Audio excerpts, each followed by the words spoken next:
Kok boleh kok tuh?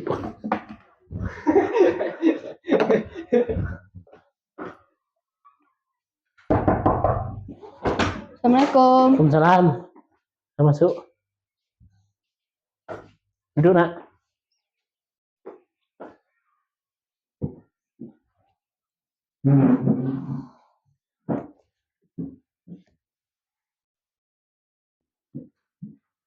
Assalamualaikum warahmatullahi wabarakatuh.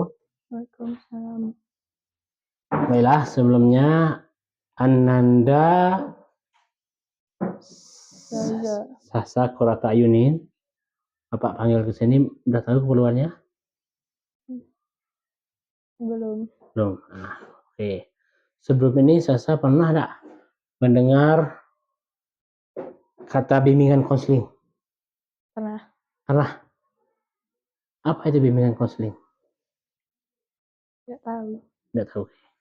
Sebelum kita lanjut, ada baiknya sebelum kita proses konseling kita berdoa agar selama proses konseling nantinya berjalan sesuai dengan harapan dengan ridho Allah, dan berdoa dimulai. Iya, kasyidina salatul mustaqim salatul ladzina amta alaihim ghairil maghdubi alaihim amin rabbi zidni. Walhamdulillah. Selesai. Puji syukur hanyalah milik Allah Subhanahu wa taala, karena atas berkelimpahan rahmat-Nya lah kita masih diberi nikmat umur, kesehatan serta kesempatan untuk bertatap muka di ruangan BKSP 10 yang sederhana ini, walaupun dengan keadaan kurang rapi ya. Karena maklumlah Bapak tidak ada kawan atau tidak yang membersihkan ruangan ini. Salawat dan salam buat Nabi besar baginda Nabi Muhammad sallallahu alaihi wasallam, keluarga sahabat dan mukmin mana sepatutnya kita harapkan di yaumil akhir nantinya, dengan mengucapkan Allahumma shalli ala sayyidina Muhammad wa sayyidina Muhammad. Baiklah, kita sambung yang tadi. Ananda Sasa Kurata Ayunin. Pernah mendengar kata bimbingan konseling? Dengar pernah. Tapi? Tahu tidak. Tahu tidak, dengar pernah ya. Oke. Nah, bimbingan konseling adalah proses layanan atau bantuan yang diberikan oleh seorang guru BK kepada peserta didik, yaitu Ananda Sasa, untuk mengentaskan masalah yang dihadapi oleh Ananda selama belajar di sekolah atau di ruangan. Itu bimbingan dan konseling. Jadi Ananda jangan takut ya. Dengan kata bimbingan konseling, Ananda jangan takut, terbuka saja. Kenapa? Karena dalam proses layanan bimbingan dan konseling nantinya itu ada azas-azas yang Ananda wajib ketahui. Yang pertama, Ananda itu harus tahu azas keterbukaan. Apa itu azas keterbukaan? Ananda itu harus terbuka mengungkapkan masalah-masalah yang Ananda alami. Selanjutnya, kesukarelaan. Ananda itu harus suka dan rela memberikan pendapat, keluh kesah yang dihadapi Ananda. Untuk apa? Untuk mengatasi masalah Ananda yang Ananda alami. Yang ketiga, azas kerahasiaan. Azas kerahasiaan yang Ananda alami itu harus saya sebagai guru BK merahasiakan masalah-masalah Ananda yang Ananda alami. Jadi Ananda jangan malu, jangan takut mengutarakan bahwa ini di lokal saya mengalami ini dengan guru ini. Saya tidak suka belajar ini dengan ini. Jadi Ananda mengatakan itu, kami tidak membeberkan kepada kawan-kawan lain, guru-guru lain, sehingga Ananda itu merasa nyaman. Jadi itu sedikit azas yang Ananda harus ketahui sebelum proses konseling ini. Kenapa? Karena dalam proses konseling ini sangat diperlukan keterbukaan Ananda. Oke, itu paham? Oke. Baiklah, itu perkenalan proses BK. Kenapa? Jadi timbul pertanyaan, kenapa saya dipanggil di ruangan ini, Pak? Anda tahu? Tidak. Tidak ya. Karena akhir-akhir ini nampaknya pada awalnya Ananda pada awal semester itu sangat rajin, sangat pintar, sangat paham dengan pelajaran apa saja. Tapi akhir-akhir ini Ananda nampaknya sering menyendiri, sering tidak masuk kelas atau tidak suka belajar. Maka Ananda Bapak panggil ke sini tadi. Oke? Nah, jadi di sini Bapak minta bantuan Ananda untuk menjelaskan kenapa Ananda akhir-akhir ini tidak sering masuk kelas. Karena tidak suka aja belajar sama guru itu. Tidak suka belajar dengan guru itu. Kenapa tidak suka? Padahal gurunya sama. Semua guru telah untuk di guru dan dipelajari, digugu dan ditiru. Itu guru ya. Kenapa Ananda tidak suka dengan guru tersebut? Karena pelajarannya susah dan selalu memarah-marahi saya. Marahi. Pelajarannya susah. Kalau pelajarannya mudah, untuk apa kita sekolah? Gitu kan. Sebenarnya pelajaran itu tidak ada yang susah, tidak ada yang sulit, tidak ada yang mudah. Semuanya sama-sama. Jadi lantaran Ananda tidak menyukai pelajarannya tadi dan gurunya suka marah. Ya, itu Ananda ya. Sekiranya Ananda pernah berpikir nggak? Kenapa guru itu marah?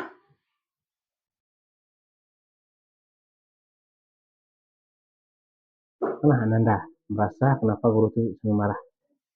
Pernah. Contohnya marahnya gimana? Kenapa kamu tidak mengumpulkan tugas? Kenapa kamu malas? Kenapa kamu malas? Kenapa kamu tidak ikut tugas? Jadi guru itu mengatakan malas. Kenapa Ananda malas? Kenapa Ananda Tidak mengerjakan tugas. tidak mengerjakan tugas? Sekiranya mengapa Ananda tidak mengerjakan tugas tersebut? Karena tidak bisa. Tidak bisa. Tidak bisa berarti dalam arti kata gurunya tidak menjelaskan atau gimana? Kurang jelas. Gurunya menjelaskan Kurang jelas. bisa. Guru kurang menjelaskan. Jadi Ananda kurang memahami. Pernahkah Ananda bertanya kembali tentang guru tersebut, Pak atau Ibu tadi ya? Bu, kami kurang paham. Ibu menjelaskan terlampau jelas sekali, sehingga kami tidak memahami misalnya. Pernah, cuma dimarahi. Sekiranya Ananda itu dimarahi sebab dikarenakan apa? Dikarenakan tidak mendengarkan. Jadi kita kembali kepada pertanyaan tadi, itu salah Ananda atau salah dari gurunya? Salah saya sendiri. Salah dari Ananda sendiri. Oke. Untuk kedepannya Ananda harus bagaimana? Harus memperbaiki. Contohnya?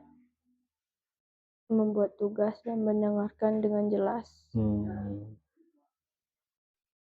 Pada awalnya Ananda nilainya rata-rata tinggi. Dan akhir-akhir ini Ananda nilainya semakin menurun. Kiranya mengapa hal tersebut bisa terjadi? Karena tidak ada teman yang mengajak belajar. Karena teman yang tidak sefrekuensi. Tidak ada teman yang teman yang diajak belajar. Jadi rasa malas itu timbul. Kiranya Ananda belajar sendiri, bagaimana yang Ananda rasakan? Bosan. Jadi Ananda ini memerlukan teman ya dalam belajar. Jadi tadi temannya tidak ada. Sekiranya teman Ananda sebelum ini kemana?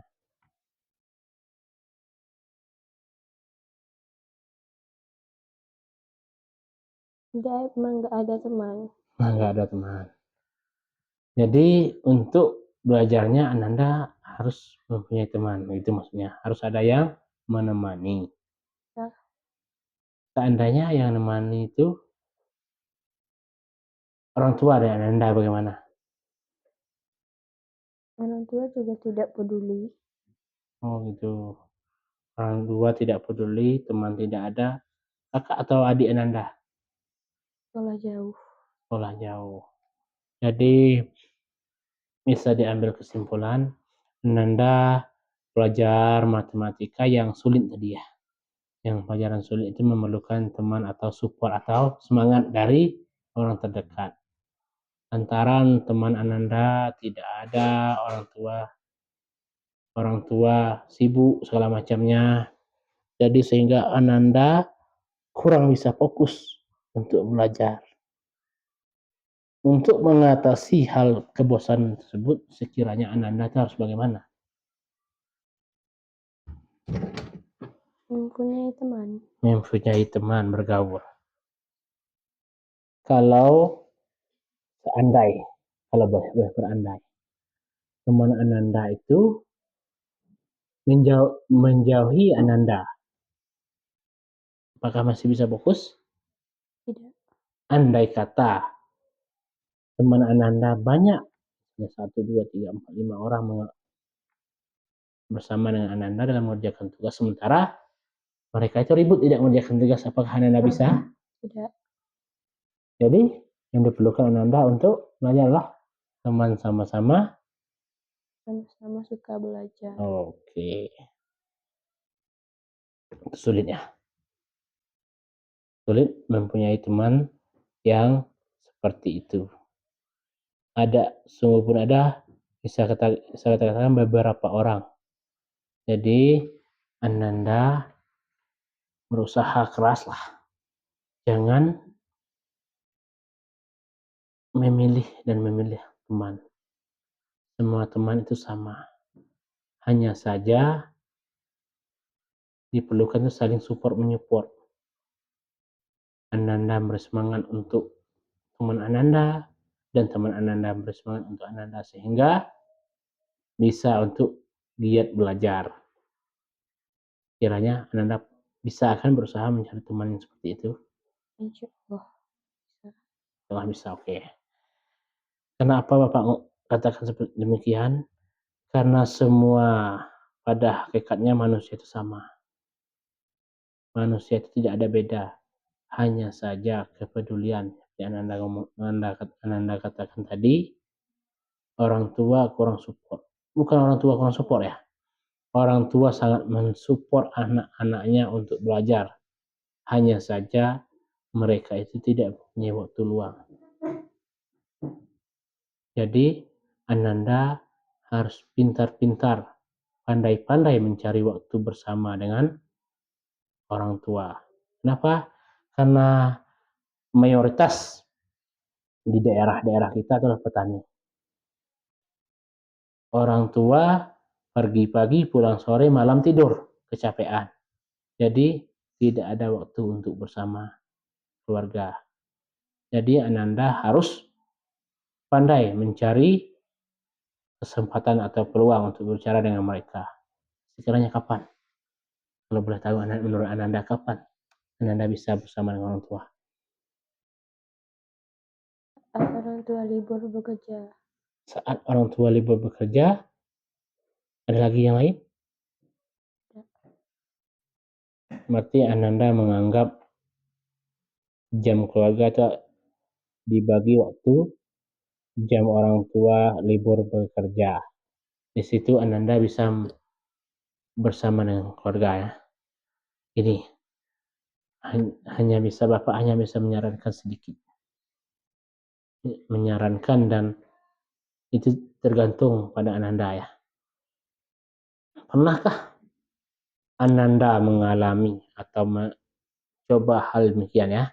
Yang pertama, Ananda lihat waktu pagi. Mayoritas petani. Petani itu pagi otomatis mereka makan. Malam sebelum tidur, sebelum malam berlalu, sebelum tidur mereka makan. Disitulah waktu yang tepat untuk Ananda mencurahkan kesalahan, kekecewaan, kegembiraan bersama orang tua. Contoh, Ananda makan malam. Sambil makan, Ananda bercerita, "Mak, Pak, saya di sekolah seperti ini, mengalami hal seperti ini, mengalami hal tidak suka belajar dengan orang tersebut. Padahal pada hakikatnya mata pelajaran matematika sangat menyenangkan. Hanya saja sering dianggap pelajaran yang susah. Kenapa? Karena gurunya. Jadi Ananda harus memahami kesalahan Ananda, dan pernahkah Ananda mengutarakan ke guru tersebut langsung, Bu, kok ibu ngomong sekasar itu sama saya? Ngomong saya seperti inilah, seperti itulah. Pernah nggak Ananda ngomong langsung? Ya. Sekiranya kembali pada Ananda ya, ibu itu salahkah atau tidak menurut Ananda?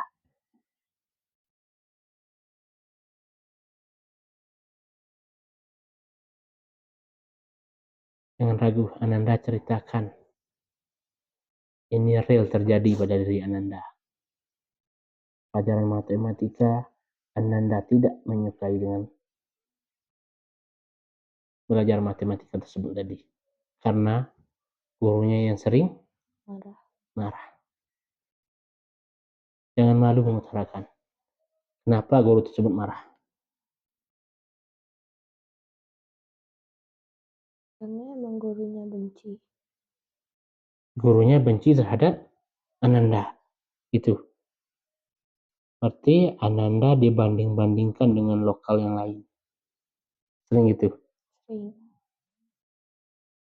Sering Ananda dibandingkan dengan lokal lain.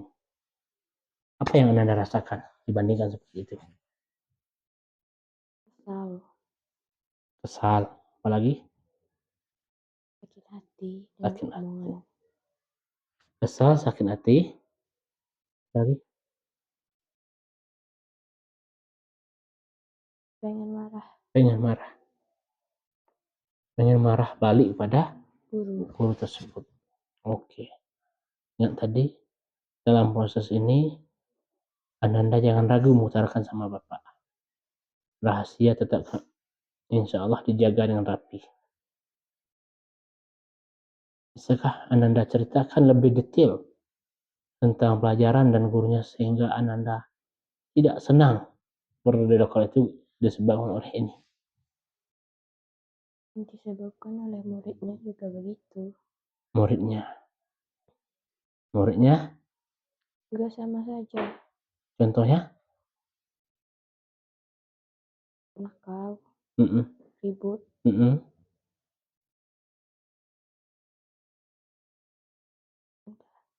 Itu muridnya nakal, ribut, gurunya marah. Kiranya siapa yang salah di sana? Menurut Ananda, murid yang salah karena sering tidak mengerjakan PR lah. Untuk mengatasi hal tersebut, bagaimana Ananda mengatasinya? Menyuruh teman diam. Menyuruh temannya, bukan menyuruh pindah lokal ya, atau pindah kelas, atau pindah sekolah, tidak ya. Seandainya untuk berikutnya guru tersebut masih mengajar di situ, Ananda masih belajar di situ, bagaimana pendapat Ananda?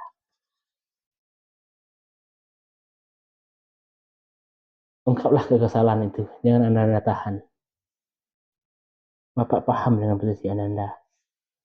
Menyuruh gurunya tidak membanding-bandingkan. Tidak membanding-bandingkan.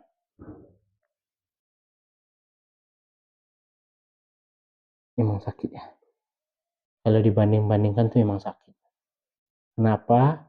Karena pada dasarnya kita tidak suka dibanding-bandingkan. Manusia itu mempunyai kelebihan dan kekurangan masing-masing.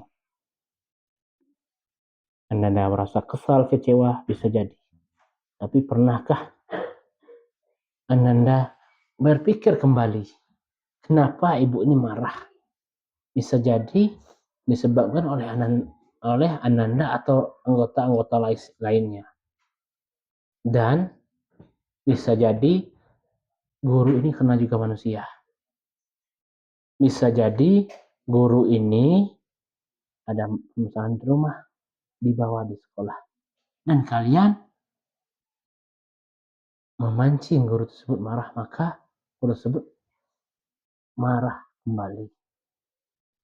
Pernahkah Anda kepikiran sampai sepanjang itu? Ya. Tidak. Maka diperlukan, Ananda ini diperlukan sebelum memvonis guru ini galak segala macamnya, kita cek dulu latar belakangnya kenapa. Maksud Bapak tadi kan? Karena tidak ada manusia yang sempurna. Dan makhluk Tuhan yang paling diciptakan paling sempurna adalah manusia. Nah, bagaimana? Manusia yang paling sempurna adalah ciptaan Tuhan yang paling sempurna adalah Manusia. sementara manusia bersifat khilaf. Berarti tidak ada manusia yang Purna. dari kata-kata itu coba kita tarik. Tidak ada manusia yang sempurna. Makhluk Tuhan yang diciptakan adalah yang paling sempurna adalah manusia. Jadi intinya manusia tidak terlepas dari kekhilafan dan kesalahan. Oke? Kesalahan dan kekhilafan. Jadi sebelum Anda memponiskan bahwa guru ini galak, guru ini emosian, guru ini membanding-bandingkan. Anda cek kembali apa yang sebenarnya yang mendasari guru tersebut marah. Bukan Anda memponis, guru ini galak, guru. Andai saja guru ini digantikan, lebih galak bagaimana? Tidak mau. Tidak mau.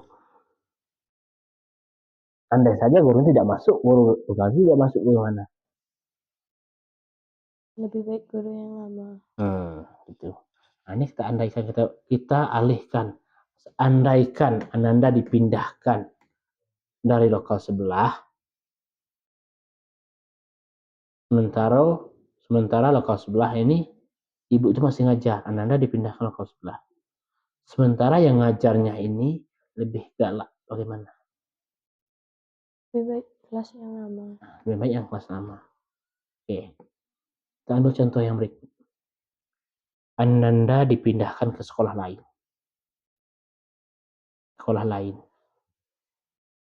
Guru tetap di sini. Sementara sampai di sana Ananda harus mulai dari nol pelajaran itu. Sanggupkah Ananda sekolah di sekolah lain? Tidak. Tidak. Jadi Ananda harus sabar. Tetap berada di lokal tersebut. Oke. Berikutnya, apa ambil contoh lagi? Udah, Ananda tetap di sini. Anggota kelas tetap. Gurunya kita berhentikan. Gurunya kita pindahkan ke tempat yang lain. Bagaimana perasaan Anda?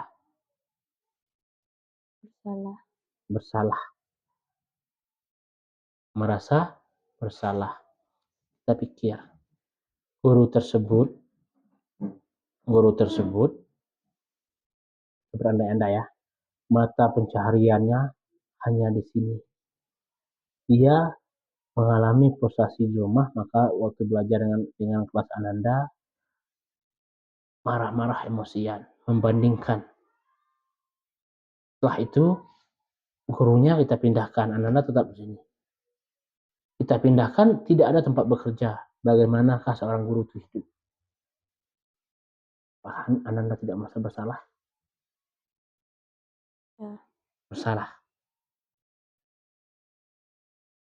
Sedikit. Kesimpulan dari itu, bisakah Ananda lebih bijak, lebih berpikir logis bahwa kita memerlukan seorang guru memerlukan murid. Jadi intinya apa? Sebelum kita memvonis guru, kita cek dulu latar belakangnya apa. Guru tersebut harus juga sebelum dia merasa benar-benar guru. Seorang guru harus tahu siswa ini dalam keadaan apa. Bisa jadi dalam keadaan Ananda emosi setelah dimarahi oleh orang tua di rumah. Sampai di sekolah, gurunya emosian lagi. Apa yang Ananda rasakan? Frustasi, emosi kan? Intinya apa? Sekarang ini Ananda ajak rombongan Ananda berpikir sejenak. Ini salah siapa? Coba Ananda pikir salah siapa? Salah teman. Salah teman. Teman yang salah ini diajak kompromi untuk meminta maaf kepada guru. Dan kalian juga mempersamai mereka dan mengatakan sebenarnya kami tidak suka dibanding-bandingkan. Otomatis guru ini menyadari dan tidak marah lagi. Jadi sebaik-baik hubungan, sebaik-baik rasa salah itu dimohon maaf dan kesalahan itu diubah kembali. Paham Ananda sah? Jadi Ananda itu apa salahnya sih meminta maaf kepada Guru. setelah minta maaf Ananda rubah. Kalau toh masih sama berarti gurunya yang salah besar. Itu baru kita proses di yang lebih lanjut. Paham maksud Bapak kan? Ini real terjadi pada diri Sendiri. Jadi tadi masalah Ananda yang menimbulkan, Ananda yang mengatasi, dan Ananda yang menyelesaikan masalah tadi, masalah tersebut. Jadi kalau masalah PR dan tugas, masalah teman yang tidak bisa mensupport, itu kita harus pandai-pandai dan pintar-pintar memilih teman. Mana teman yang bisa kita ajak kerjasama, mana teman yang tidak bisa ajak kerjasama. Paham? Jadi sebesar-besar apapun permasalahan, Ananda harus mengakui kesalahan yang Ananda lakukan. Jadi itu pentingnya Ananda, penting hal tersebut. Oke, sekiranya dari sekian lama Bapak berbicara, apa hal yang Ananda bisa tangkap? Coba Bapak dengar.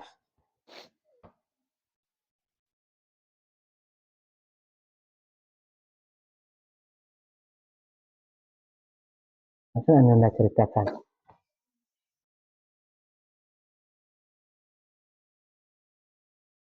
Sulit diceritakan. Kok sering ceritakan? Apa yang Ananda rasakan coba setelah proses ini?